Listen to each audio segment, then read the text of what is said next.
কোরআনে কারীমের সূরা সূরাতুল ওয়াকিআ আয়াত দিওলরে আদেশ গজ্জি আর ভিতরে ঘরের বিয়লরে আদেশ গজ্জি তোমরা যদি প্রত্যেক দিন রাতিয়া সূরাতুল ওয়াকিআ তেলাওয়াত করো নবীর ঘোষণা লাম তুসিরহু ফাকাতুন আবাদা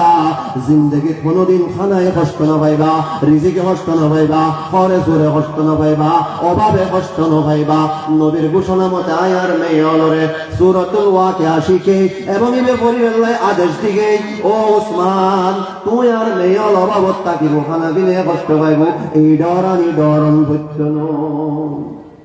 হ্যাঁ কথা বললা কেন ইমানদার আর মেয়ল সূরা ওয়াকিআ করিব রিজিক আল্লাহ দিব নবী করিম সাল্লাল্লাহু আলাইহি ওয়াসাল্লাম ঘোষণা দিয়ে من قرأ سورة الواقعة في كل ليلة لم تصبه فاقة أبدا যে ব্যক্তি প্রত্যেক দিন রাতে সূরাতুল ওয়াকিআ তেলাওয়াত করে ইযা ওয়াকাতিল ওয়াকিআ লাইসা লিওয়াকাতিহা কাযিবা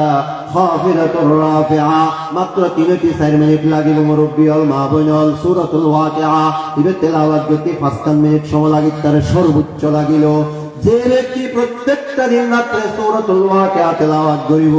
নবী করিম সাল্লাল্লাহু আলাইহি ওয়াসাল্লামের ঘোষণা